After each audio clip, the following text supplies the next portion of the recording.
You're listening to Life with Mary Walter. Life with Mary Walter.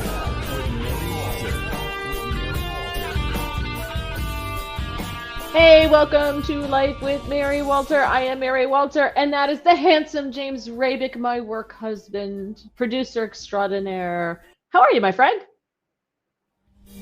Yeah, oh, hold on, you're muted. Hang on 1 second. Hold on. That thing's got to stop. You are muted, dear. Let me unmute you. You have to unmute yourself. You're muted. I'm here. Yay! Now you're unmuted. How are you? I'm good. How are you? Good. Let's see who's here. Bill is here. Bill says hello again. Let's see. Anybody on up? Here we go. Scott's over on Getter. He says hello. Happy New Year to everybody. Al says you're getting on my nerves, Bill, because they try to see who competed the show first between Bill and Al. And I love it. They have a little contest going. Al says hello. Hello, Al. Bill's laughing. Ron says, hi, Oliver Cat. Oh, because you heard me saying that Oliver jumped up on. So Oliver jumped up on the table as I was getting ready. And I thought I was muted, and clearly I was not, because everybody heard me say, hello, Oliver. But he's gone now.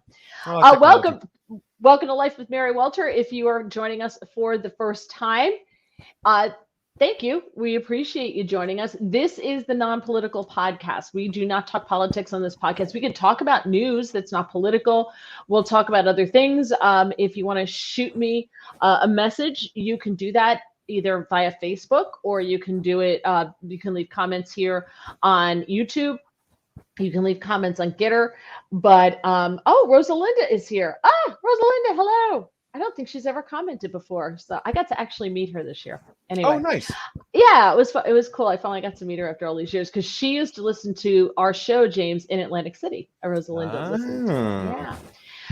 So again, this is a non-political podcast, and if you do, we do like to solve your problems for you. That was something James and I did back in the day, which is something that I did on a radio show before I worked with James. You tell us your problem, we'll give you our response to it, but we'll also let everybody else chime in as well, and then you decide what you do. And if it screws up your life, don't blame us, because we're not professionals. Correct. That's our caveat. I'm no Dr. Phil, but we're more than happy to give you our 2 cents. So we do that as well. Of course, if you have not done so already, please subscribe to the channel. Please like the podcast. You can go back and watch past episodes. If you notice the Life with Mary Walter is in blue. You'll notice that the titles on YouTube are in blue, and Mary Walter Radio, our political podcast on Thursdays, same time, is in red. So you could just quickly glance through, and you usually see it's every other one, red, blue, red, blue, red, blue. So Mary's more liberal side, of course, is the Life of Mary Walter podcast, where her more conservative side is the Mary Walter Radio. Yeah, well, I did not pick those colors out. That was done for me. And so thank you very much to E.B. Stone, who did all of the graphics for social media, for everything. He's amazing. And his son, Zach, is our '1 fan. So, and we love Zach. Hello, Zach. He just had a birthday, by the way. Oh, happy birthday, buddy. Yeah, he just had a birthday. Rosalinda said, how about talking about home renovations and contractors that don't show up? I'm going through that now. Oh, no. Oh, God. Oh, that's a never-ending cycle, isn't it? Oh, I know that pain. But we've been pretty good, because we're really not doing a lot of work right now. So we don't really have, but there are still some contractors, I gotta crack my back, who don't show up. Yeah. So that happens. Also, the audio from these will usually be up on Apple Podcasts and Spotify within 24 hours, unless James forgets to process the audio, and it takes several days. Yeah, right there. The face, right there. That's the face who did it. Yeah, I'm like, hey, did you ever put that stuff? And he's like, I think I did. Hold on, let me get back to you. And then I never heard from him again until tonight. And he's like, oh, it's up there now. Because you're so busy. Tina says we've solved many of your problems back in the day. Yeah. We did, with a little tough love. I tried to, for those of you who are listening to this on Apple Podcasts or Spotify, you'll hear me read a lot of comments from people who are watching on YouTube and Getter, because sometimes, we like to put those up there so you'll hear it as a running commentary as opposed to being able to see it come up on the screen. If you are viewing on Getter, your comments do not come up on the screen on YouTube. Sorry. So I can't get them up on the screen on Getter either. Sorry, it's one of those things with Getter, you just can't.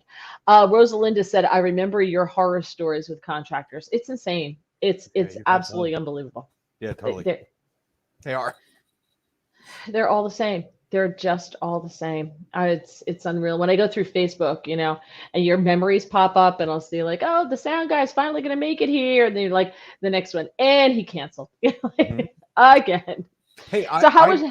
I don't like home shows very much, but I really like Homes on Homes because he's Mike you Holmes, do like that? and him is I like his family. They go out and rescue other people's bad jobs, and I'm like, I kind of like that. Yeah, I like finding out how bad contractors can really be after hearing your horror stories. Find out everywhere, Canada, America, bad contractors are everywhere. Mm-hmm. Yeah. They get the job done, and you really like it when it's finally finished. But just getting there is so painful. I've told more than one contractor, do you realize that I could have conceived, made, and birthed an entire human being in the amount of time it's taken for you to deliver kitchen cabinets? Just saying. That's subtle. Oh, I do it all. You know me. Oh, yeah, I know. James knows all the stories. I threw contractors off jobs. My husband comes home. He's like, where is everybody? I'm like, oh, I threw them off the job. He's like, again. I'm like, yeah. Awesome. I don't suffer fools. Yet I put up with James. Kidding. How was your New Year's? Good. Calm, relaxing, easy. Yeah, we did nothing. Yeah. We did nothing. Because I was so upset that CNN, it was okay. Yeah. But we watched Anderson Cooper and Andy Cohen, and it was okay. But it was not like New Year's past. It was kind of dull. I heard they had a mystery drink gag. Yeah. A mystery shot. So every hour they got a different shot. But it was like pickle juice, buttermilk. 1 hour was, something else. And it was just like, and they had to put like these googly glasses on so they couldn't see. It was like, they tried super hard, but it just wasn't the same. No, it wasn't. We went down to Ringo's mom's. I got to do a little New Year's hang there, which was fun. It was a good time. Did you drive home the same night? Yeah, but we left a little before the ball and I wasn't drinking or anything. Okay. Yeah. We stayed awake, and then like about 12:30, I watched that horror show with Don Lemon came on CNN. Oh. And I don't know, they were doing it was just a horror show. I don't know what the hell they were doing. I don't think he realized the time. I don't think he realized it was midnight wherever he was an hour later. Right. And I want to say he was in New Orleans, right? Is that an hour behind? So I think New Orleans is the central time zone. So. And they had no clue. There was no cat. It was a disaster. It was a total, I don't know what the hell he was doing. But we were so proud of ourselves that we stayed awake till midnight. We're like, woohoo, we're big. I feel like a big boy now, right? Like, I'm up past midnight. Yeah. All right. Let's get on with the show, shall we? Okay. Did you see? I got to talk about what happened with the Buffalo Bills last night. Did you see that with Damar Hamlin? I didn't I didn't watch the game, but after, it's crazy. So I was watching Fox, and I'm hanging out, I was sitting in bed watching Fox, and just hubby's out snoring, he's out, and they break in with breaking news, and I felt bad because it was Devin Nunes, and God bless Devin Nunes, nice guy. Everybody says he's so nice, right? But it was definitely like the C team was in last night. And so he had to talk for like 47 minutes about Damar Hamlin and what happened.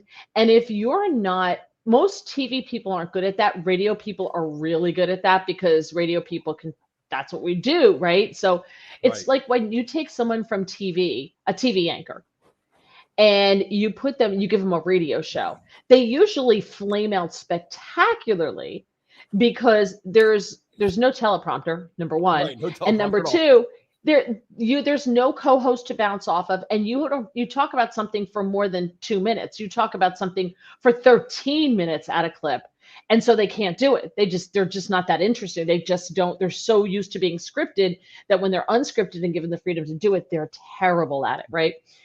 So poor Devin Nunes is trying so hard to, ask questions of Dr. The guy?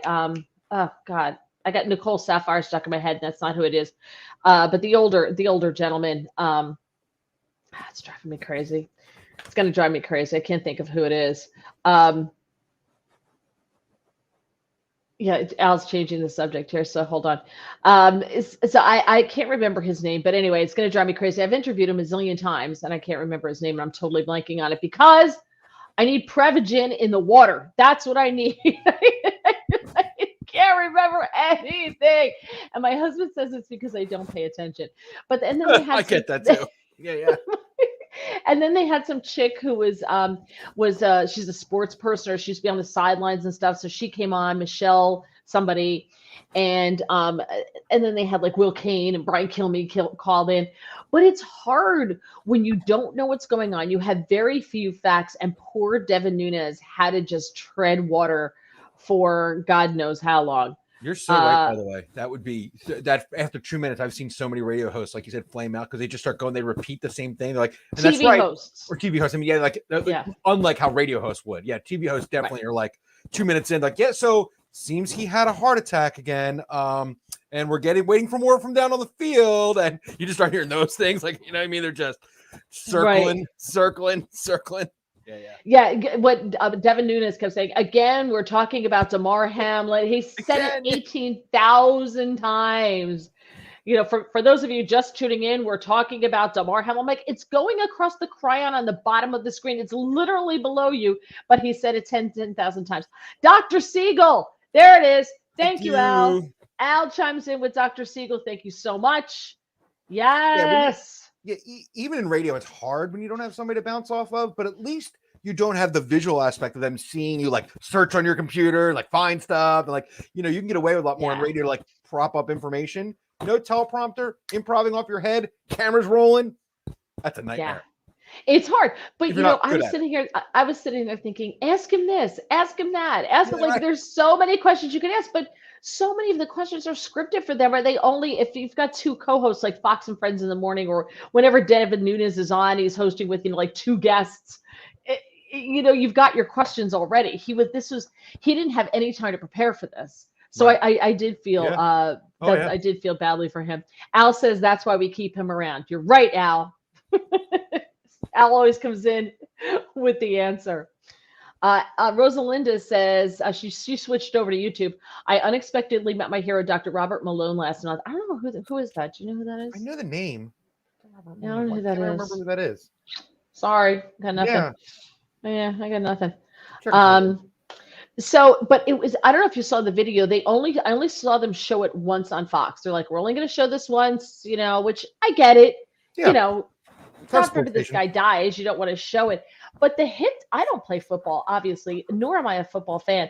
But it didn't look like anything where you went, oh, like, oh, it wasn't one of those hits, Right. It probably was just the excitement that triggered the heart attack. He must have had a heart in some form, right? I guess. Or no. So what happened was so you see him, he was tackling, like he was hitting the guy, and the guy's helmet kind of hit him in the chest. You could see, right? And he falls down, and everybody gets up, and he jumps up, straightens his helmet, and literally just falls straight backwards, like straight back. Doesn't try to stop himself. Boom. On the ground, and then you could just see his body just relax. Yeah. And that was it.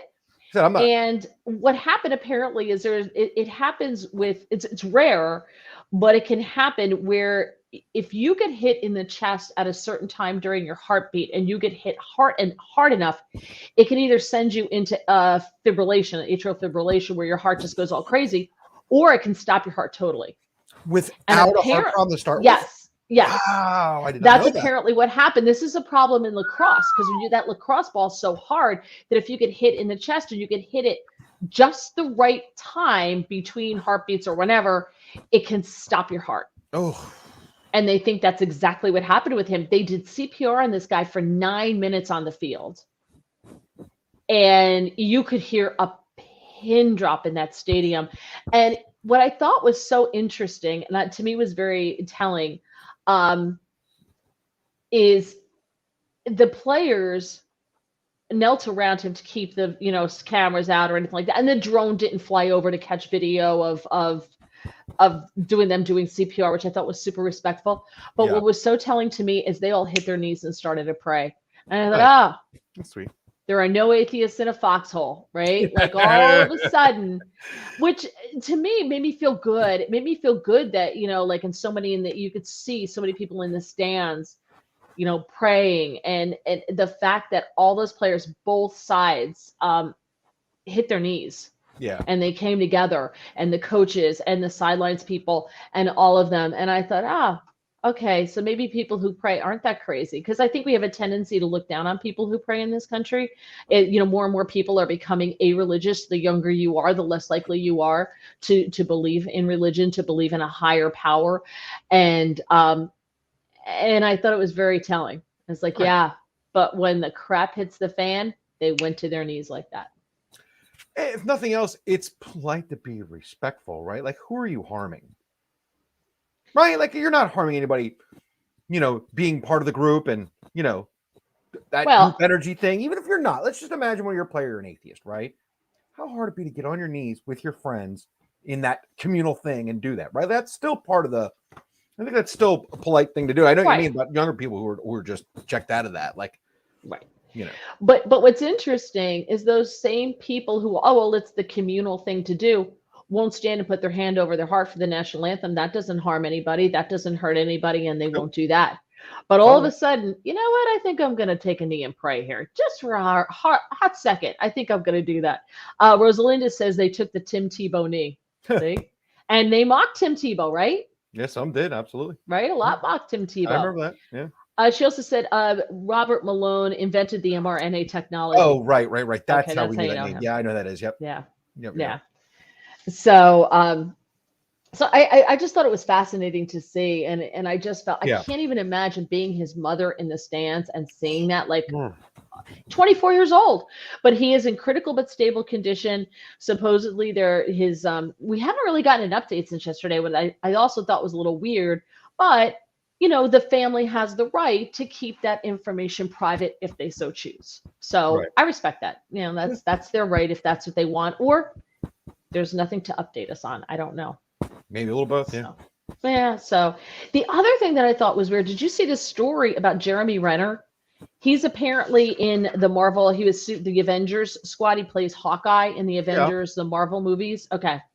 I recognized his face, but I didn't know, because I'm not an Avengers fan. I'm not watching Marvel movies. So, and he also was in Mayor of Kingstown. Oh, right. Yeah. Yep. Right. Never heard of it. Guardian. Let's see. He was in the Hurt Locker, and The Town. Never saw any of them. You ever saw The Hurt Locker? No. That's the same person who did Zero Dark 30. Yeah, I didn't see that one either. Oh, they're both great. Oh, yeah, they're good war movies. Yeah, I don't do war movies. Unless they're documentaries. No. Yeah, then you definitely won't like these two. I did see Lone Survivor. Amazing. I watch two Green Berets react videos all the time. These two Green Berets that watch war movies, and they think that Lone Survivor is probably the best war movie ever made. On a realism sense, like all the details they got right. Not just the story, but like about how soldiers live, that kind of stuff. They really nailed some details, he said. But Rosalinda says Born Identity. Maybe he was in there. I don't know. Yeah. Tina says Zero Dark 30 is amazing. Yeah. So this guy, Jeremy Renner, this didn't get a lot of play. I mean, I heard some of it, but on January 1st, he lives out near the Tahoe, so near the California-Nevada line. He lives out there. Right. And he was injured in an area near Mount Rose Highway, which links Lake Tahoe to South Reno. And the Washoe County, Nevada Sheriff's Office said late Sunday, that apparently early in the morning at 9 a.m., at approximately 9 a.m. on January 1st, the Washoe County Sheriff's Office responded to a traumatic injury in the area of Mount Rose Highway in Reno, Nevada. And it was Jeremy Renner. It was a snowplow accident, and it was only one person and one vehicle and one person involved. So I don't know what he was doing. but he suffered blunt chest trauma and orthopedic injuries following a weather-related snowplow accident. So Okay. It's a neat I don't know call. what was going on, right? Like, I have Yeah. no idea what was going on there. They said, we can confirm that Jeremy has suffered blunt chest trauma and orthopedic injuries and has undergone surgery today. He apparently had 2 surgeries yesterday. Wow. He has returned from surgery and remains in the intensive care unit in critical but stable condition. His injuries were, quote, extensive, according to People magazine. Yikes. He was the only person, as I said, involved in the accident. Let's see. Yeah, and that was it. So we don't know much more than that, other than that. But I thought, wow, here's another one with some kind of chest injury. Yeah. And Rosalinda said he took over Matt Damon's role, she thinks, in Bourne. Oh, they go past Matt Damon. Okay. I only watched the first couple, but yeah. Yeah, I didn't know that either. So I thought that was super interesting. Yeah, poor guy. All right. On to happier news, shall we? Do you have Yes. anything? Wait, do you have anything else to add? No. That's Okay. sad. Yeah. I had heard he was hurt, but I hadn't heard anything about the snowplow or anything like that. I just heard he was hurt. Okay. All right. Okay. So I thought this was so interesting. They asked this hypothetical question: if you could go back in time to relive a particular part of your life, where would you want to go? And a survey of 2,000 Americans over the age of 65. All right, so they've lived the best years are behind them at this point, right? Although I know a lot of people over 65 who are living it up. Their kids are grown. They see the grandkids when they want to. They're playing pickleball till their hearts are content. They're having a grand old time. So they've found that 36% wish they had the knowledge that they have today about different areas of life. So back then, like, they wish they had the knowledge that, of course, don't we all? Don't you wish you knew now what you know now when you were in your 20s and 30s? Because life would be so much different, right? I would be rich and smart and everything I'm not now. Oh, yeah. But you are dashingly handsome. So Oh, thanks. not everybody can rock the grandpa hat the way you do. Why, thank you. I do love this grandpa hat. My grandfather used to wear those. My grandpa from Germany used to wear those all the time. Rosalinda says, I tend to retain useless information. So do I. Don't ask me Dr. Siegel's name. That never rises to the fore of stuff I need. Okay. So the things about love, finances, or health, they say it could have been so valuable that the same percentage claimed they would have made different decisions when they were younger. Oh, yeah. Right? Oh, I I would have agree. absolutely. If I had known, I would not be in this career right now. Sorry, people. I would not be in radio right now. I would have stayed in corporate America. I would have I would have taken a gig where, you're just a cog in the wheel, but you keep, you get the cost of living increases, you move up the ladder, you get a nice pension when you're done. I would have done that in a heartbeat. I'd have joined the military, not opted out. I'd have gone right in. There you go. I'd be there you go. Senior sergeant by now. There you go. Rosalinda says it's a Scorpio thing. Well, I am a Scorpio, and ask my husband. There are some things I don't forget and some things he wishes that I would. So Tina says it's her favorite hat. All right. So they asked if they could relive any decade of their life. Seniors would opt for their 30s was the number one answer. Close behind was the 20s, their 20s. So they remember the 30s as their happiest years. Go ahead. No, Which decade would you like? Your 20s, your 30s? Which would you want to relive? I feel like my 30s make some sense. I'd have gotten all my nonsense out in my 20s and then use my 30s to be powerful and wise. Right? I mean, 30s is a good kind of like, if you're going to start a second career, if you're going to do all the right things in your life that you didn't do in your 20s, 30s is a good time. 40s is probably pushing it for fixing your life. And of course, I'd do it close to my 50s, like a smart person. But, 30s is a great time. You're still young enough to make smart changes in your life and time to grow, but still young enough to enjoy them, to enjoy them. Rosalinda says, like your dad wanted. Yeah, she said, and then she says, I heard you say that the other day when you filled in for Kill Me. 100% true. My dad said, get a job with the government. He said, get a government job. He said, they never cut your salary. You always get a pay increase when you do a pay increase. You get the best benefits. You get every holiday off. It's a dull career path, but you'll be set. You can retire early. You can, do your own thing, and you will never have to worry. Yeah. And I was a big fat dummy. Like, now I'm going to go work in New York. I'm going to have a high-powered job. I'm going to do this. I'm going to do that. And I somehow wound up in radio of all places. Like, what the hell? I should have just told my parents I was, dumping the college education to become a candle maker. Yeah. I have a roadside stand. I'm going to make these little waxy delights here. I'm going to really just do it up. That's my living. That's funny. We were just talking about, it doesn't matter who, but like a girl we know's father or whatever. And his life plan is selling things and, and those kind of stereos, like go out to a flea market or whatever. Like that's his life plan to get rich. And I'm like, that's a lot like candlestick selling. Yeah, exactly. Yeah. So it's like being a candlestick maker when electricity comes in. That's what being in radio is like now. So many people ask me, like, oh, I know so-and-so wants to get my kid just graduated from college and wants to go into radio. Would you talk to him? I'm like, I don't think you want me to. Or want you to. Because you've already spent the money on a useless degree. So I'm not quite sure you want me to have a discussion with your child. Because here's what you should do with that radio degree. Get into finance. Go get a real job. Exactly. That's what you do with that radio degree. Use it to say you got a degree and then get a real job. No, you know what you do? I think the best thing now, become a vet. Go to veterinary school. Man, they don't have to take insurance. The government doesn't tell them how much money they can make. People will pay anything to take care of their animals. Yeah. It's amazing. Become a vet. Rosalinda says, I know a candle maker. All right, Meg McDonald says, I heard very successful CEOs say the best time of their life was childhood playing Little League Baseball if they could go back. Yeah. Wow. Time of no power? Sure, I'm sure. Yeah. Rosalinda met the candle maker in Maine. Okay. Tina says, I honestly love the last year so much. I've come so far. I met so many people. 2019 was a good year because I got to go to Vegas to meet Donnie and Marie Osmond. So a little digression here. All right. I saw Marie Osmond on a commercial for Nutrisystem. Like she does the Nutrisystem. I didn't know it was her. Girlfriend's she's had some work done. Oofa. She better watch it though, because she doesn't look like herself anymore. Oh, I thought she was 22. No. I was like, how old is she? 22, 23? Yeah.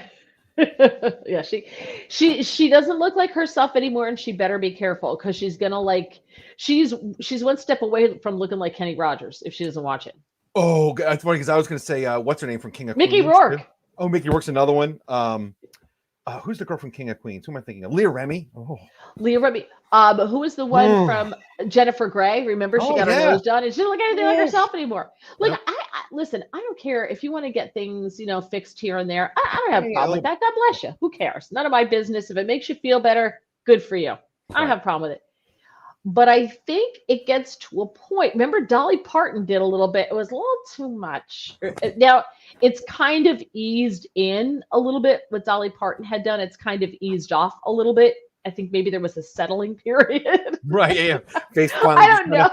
Like leather, just relaxes a little bit, like a good glove. Like there was like a settling in period. But when it's too much, like we're all aging, right? This. Oh, of course. If I had the money, this. It's so funny, like when people on Twitter go, "Oh, look at your profile picture," like, "Oh, bad plastic surgery." I'm like, you think I had plastic surgery and chose this? Right? Like this is the nose you think I chose? Really? Yeah. You think I paid for this nose? What are you, insane? It's so funny. Like I'm cool with it, and I just think I'm a big fan of it. Shouldn't be that so different that you don't look like yourself anymore. And I think Marie Osmond doesn't look like herself right now.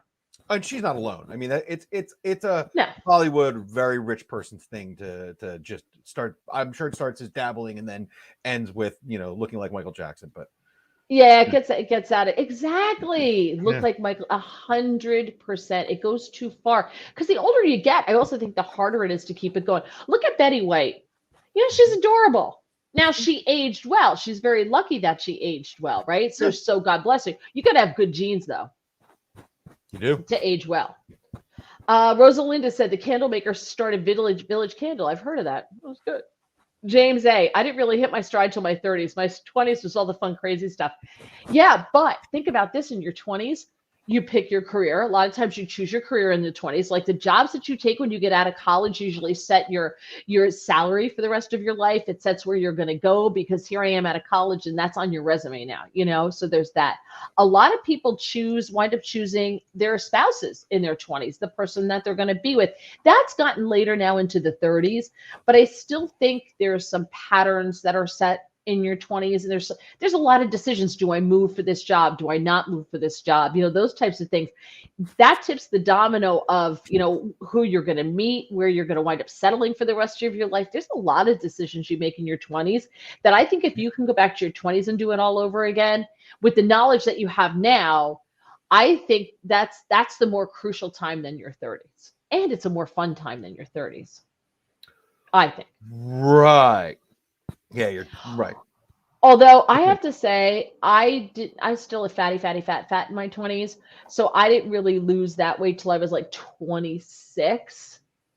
So I was really a late bloomer. So maybe sorry, the Mary, 30s would be better for me. I feel a little triggered by your fatty fat.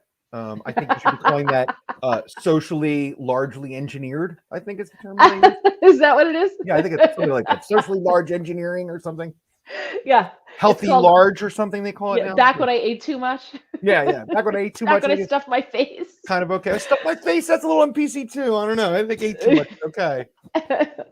I can call them. See, isn't that the rule though? You can call somebody a fatty fat if you were. Or you could say that term if you were, just like black people can use the N word, but white people can't. So like skinny people can't call someone fat, but fat people can. I know words are very critical these days. Sometimes you get thrown out of the club just for saying the wrong thing. Wait, what's? But I am. But I'm out anyway. I'm sorry. Who gets to say I don't care? Who gets to say that? I've hit that point in my life where I don't care. No, yeah. I don't care. I mentioned. I didn't think about. I mentioned her all the time. Christina P, the comedian, and in her last special, she had a thing about the people who say there's no genders. She said, "You've never raised boys. You've never watched boys pee out a campfire, smell it, and go, that's awesome. It stinks. That's never happened to girls." I was like, that's funny. It's like I heard a long time, and I'm not doing her bit any justice, but man, that was really funny. That's so true. Mike says, "Don't be Michael Jackson. He was a handsome guy before the face work." That's so true. Yeah, off the wall. Really was.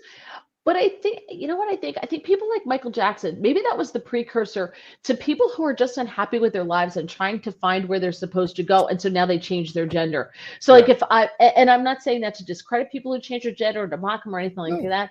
But I think when you're young and you do that and you're constantly like changing your name because you haven't found the name you like yet, and you're changing this and you're changing that.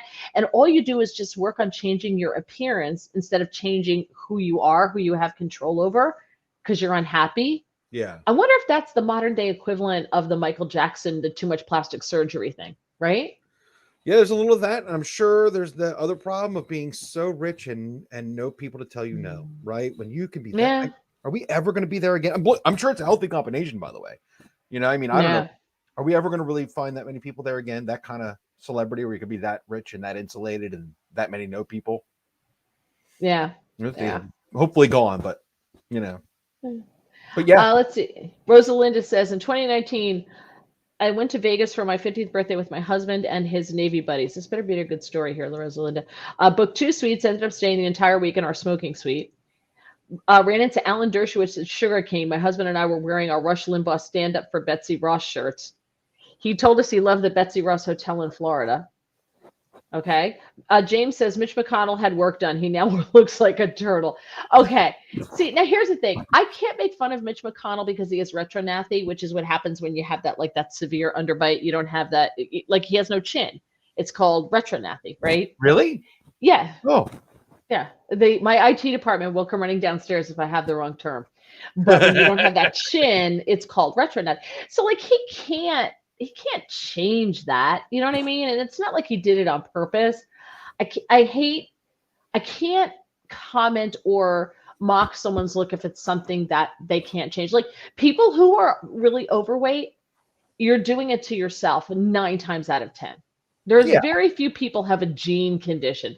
I don't care if it's an addiction or it's whatever, you're still doing it to yourself. And you either choose to get help or you choose not to. So cry me a river.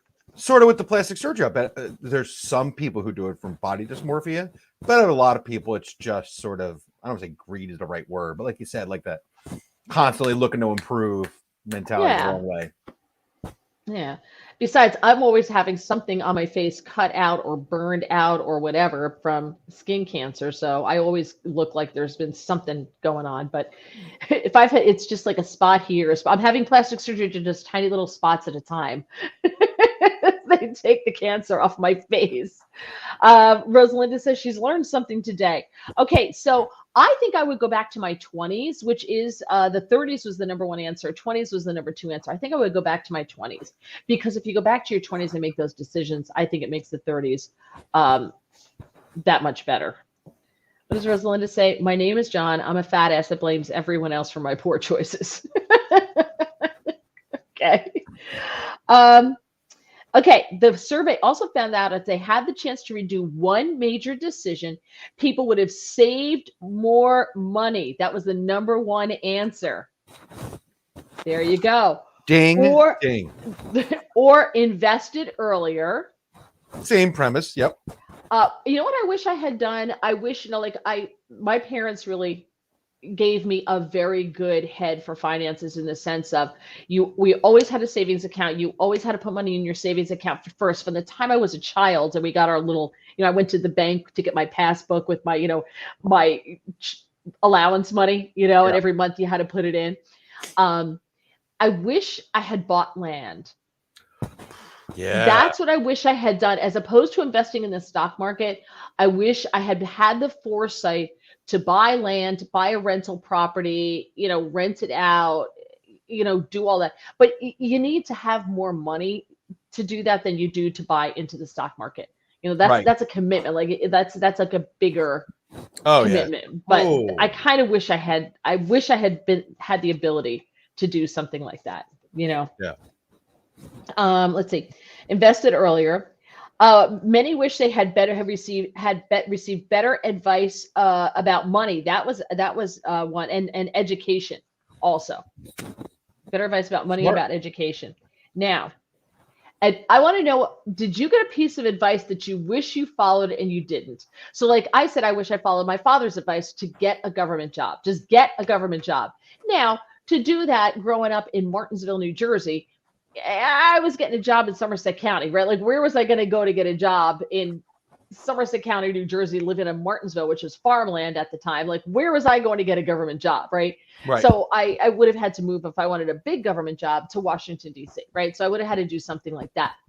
But do you have a piece of advice that you got that you wish you followed? Oh, yeah. I lived at, 1019 League Street, which is an apartment in Philly in what they call Queen Village.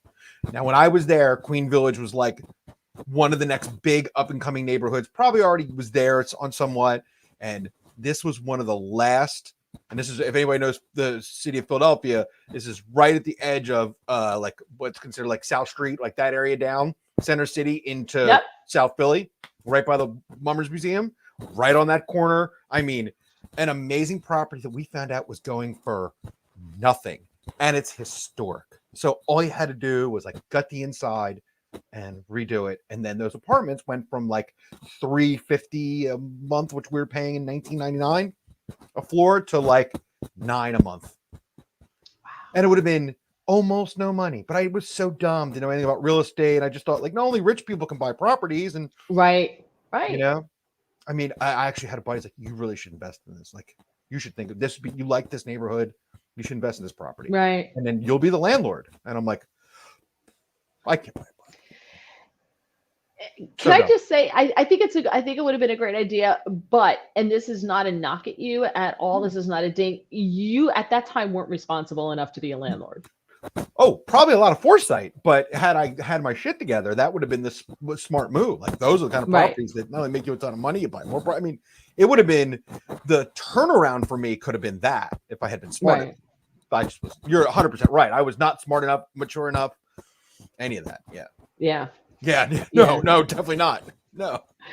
Rosalinda said, I wish I would have had run off my step bitch before she married my dad. My ex-cheating boyfriend told me that people will do to you what you allow them to do to you. That's very true. Eleanor Roosevelt once said, no one takes advantage of you without your permission. She's very right. I found out he cheated and then I dumped him. Well, there you go. See? Wise. But it's true. Yeah. Nobody takes advantage of you without your permission. Okay. 50% of those over 65 who were polled said that they admit they've received advice from someone that they didn't think much of at the time, but followed later on. 49% ignored some advice they were given. 36% say regardless of the past, they're happy with their life as it is, and the same percentage believe the errors they made in the past benefited them while teaching them valuable life lessons in the long run. Of course, and the secret is learning the lesson. That's the secret. And sometimes you don't learn the lesson until later on in life. Yeah. Right? Like sometimes you 100%, don't figure it out until later on in life. Yeah. Yep. That's exactly right. I ran into him in Chesapeake, Virginia at a Red Robin. Oh, I love Red Robin. I don't want to see an X there, but I like Red Robin. I've been there. That was a long time ago. There was one when we were living in West Trenton, New Jersey, like up right almost. I could have walked to the Delaware River from Langhorne, like just north of Langhorne, like exactly right there. Yep. So 42% said they would miss their current life if things were different than they are now. They said it was, let's see, 41% say they feel confident advising younger generations about education. 37% feel comfortable advising them about money, and 36% advise them about their health. And then words to the wise to the younger generation was also interesting. I like the one that says be humble. There's a country song that says always be humble and kind, and I think that's probably a good thing. I think so. Yeah, I think that's it. All right. We're all right. Oh, look at the time. Okay. Rolling along. Okay. We get off on tangents if you're just joining us for this show. We get off on tangents quite a bit. I know it's hard to believe, and I'm trying to let's see. Okay. Rosalind. Okay, there we go. All right, moving on. So Wall Street Journal, Wall Street Journal ran a piece from a whole bunch of different studies that were done. Right. And researchers from Cornell University found that if you combine finances as a couple, it creates higher satisfaction in relationships and it creates the happiest couples. So I want to ask you and the plaintiff, did you combine your finances? Back in the day, yeah, we did. Yeah. You did? We did. Okay. Oh, yeah. Yeah, because I got to tell you, our finances are not combined.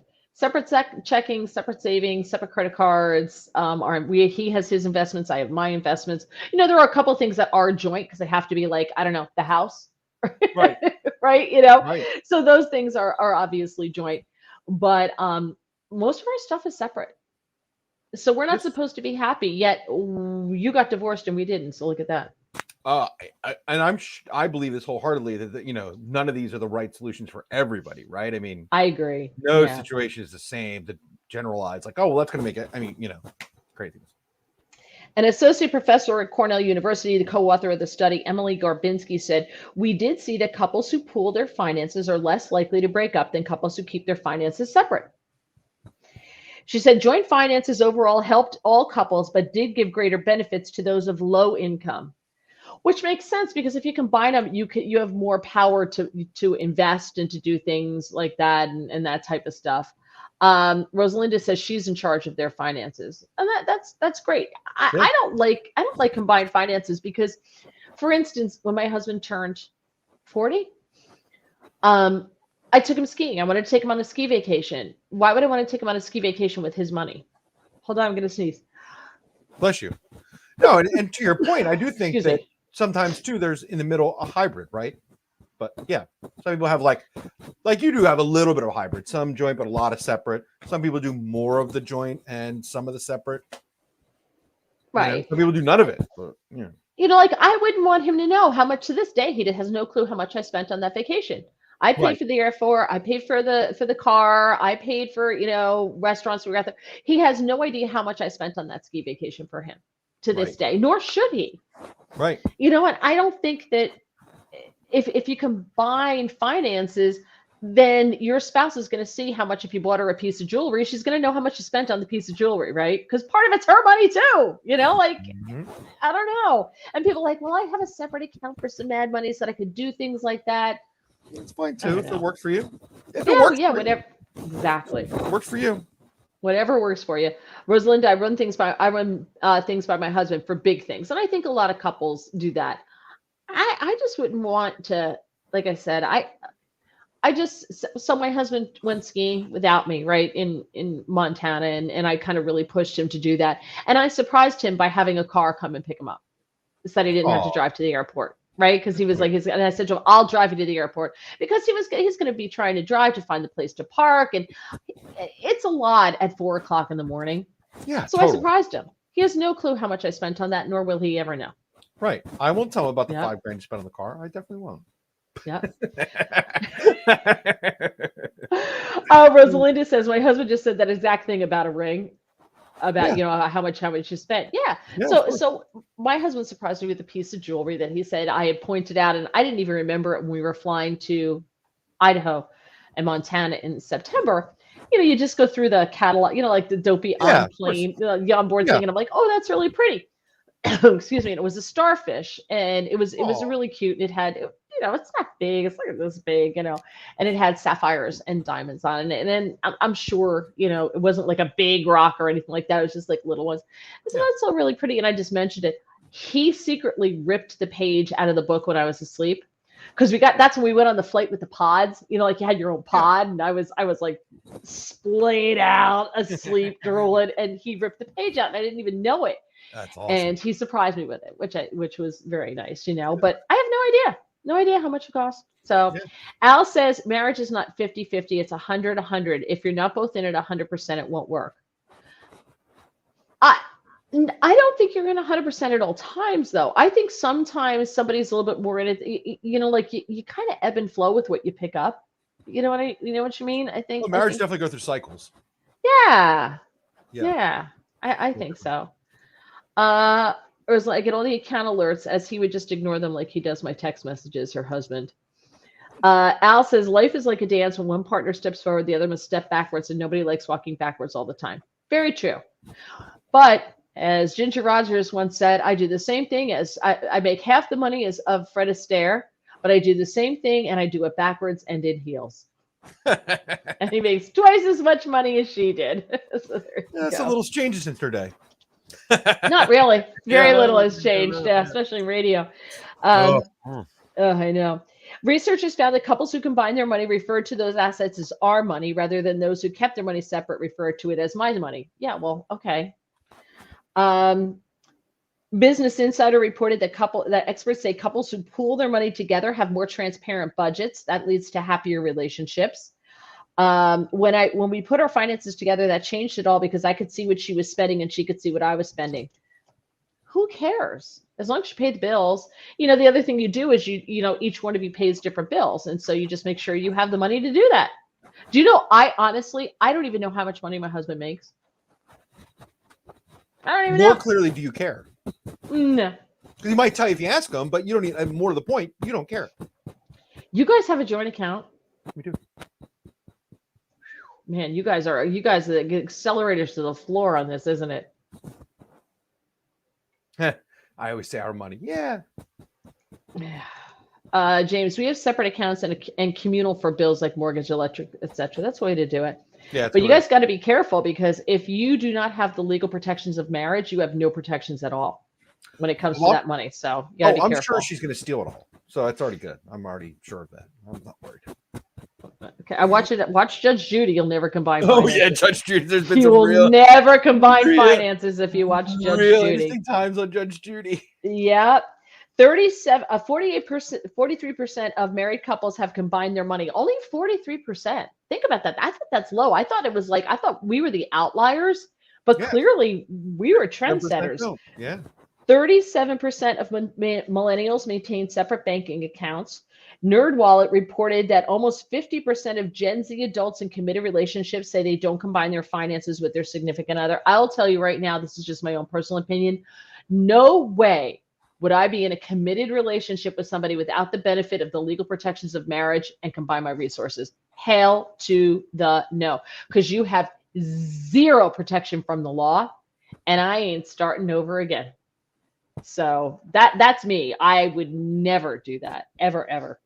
Again, I've watched enough Judge Judy to know that you better go to a lawyer and get something drawn up. Yeah, Baby boomers are the most likely generation to have combined bank accounts. Couples in younger age groups are not combining their finances. Some people, no.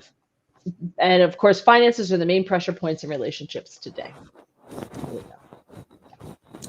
So. Oh, finances. Could just stay poor.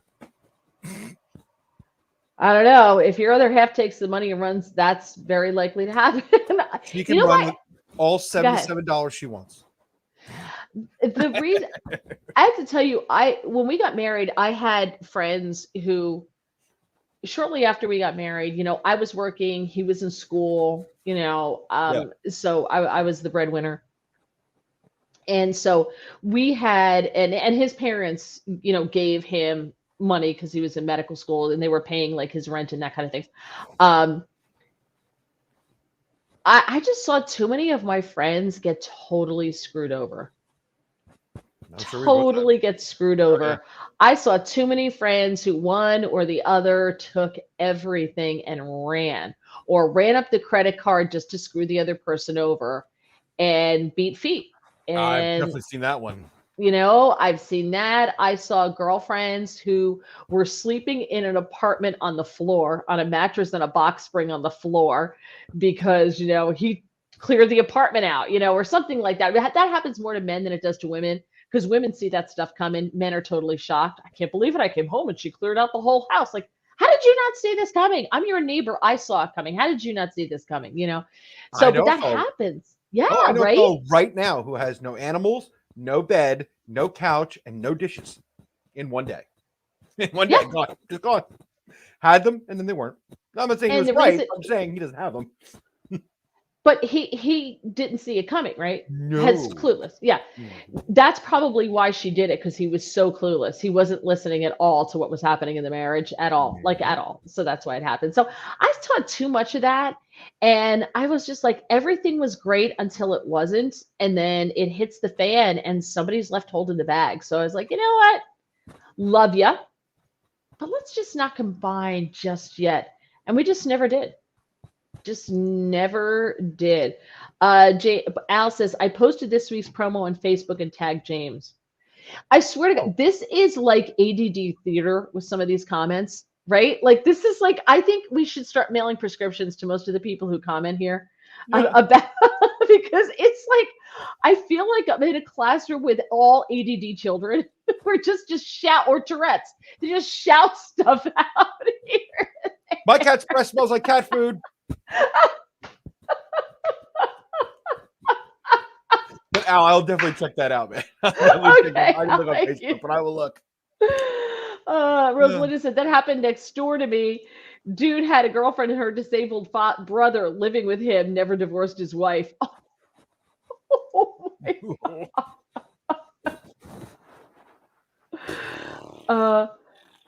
See, here's another one. Blue the guinea pig is watching too. Hello, ADD. There we go. Thanks, Ringo. It's true. Oh my God. Holy Christmas. Rosalinda, his wife has been back for about 5 years now. Well, she's insane. If she came back, she's insane. But wow. And I understand there's lag with the comments versus when we're discussing something and the comments come up. But holy Christmas, today is especially bad. Is this what happens with dry January? Everybody's off their meds and the alcohol. It's not just the alcohol. Everybody's off the meds too. Is that what it is? Yeah, dry January is a thing, isn't it? Ooh. Dear Lord, people, hilarious. She had she had 3 children with another man in between. Oh dear God. Good times. Oh, all right. We're out of here. We're pretty much done. We did not get to the fiance topic, but we'll do that. We'll do that next week, another time. Let's see. Oh, who texted me? Why are people texting me? Hey, Bruce Yeah. Springsteen's got a new album coming out. Oh, I'm sorry, we're not talking about Bruce Springsteen. Sorry. Does he really though? Maybe. No. No. Okay. First starts popping the brain. That's what this is like. I swear to holy God, this is crazy. Well, here's Rosalinda said, I'm on bourbon. And then That's she the said, comment that won the internet. And then she's right. And then Tina says, I'm still on my meds. That's a sad part. Oh, Ringo. That's why I love you. You guys are hilarious tonight. All right. So don't forget, Thursday is our political show, Mary Walter Radio, 7:15 live on Getter and YouTube. Same thing. Hopefully the audio for this podcast, as well as last Thursday's, will be up soon on Apple Podcasts and Spotify, if James can remember to do the audio for me. If not, I could just throw it up. That's fine. And if you have time and you want to go back and watch old episodes, please do. You can do that on YouTube. We appreciate it. Please subscribe to the channel. Please like the podcast. As I said, you can go back to old podcasts and just leave them running, and just that's fine with me. Tell your friends too. Yeah, tell your friends. Join in the fun. Tell us we're crazy. Whatever. Al, who got permanently banned from Twitter, I don't understand why. I have no idea to this day what he did, but I can only imagine to get under Elon Musk got permanently banned from Twitter. So way to go, Al. But he's all over Truth Social, posting for us all the time. So thank you so much, Al. We appreciate that. Yep. You are a rock star. Thank you for that. We do appreciate it. All right. We're out of here early, a little early. Look at us. And we will see you then Thursday, 7:15. Everybody have a fantastic 48 hours. We'll see you then. Bye. Yo.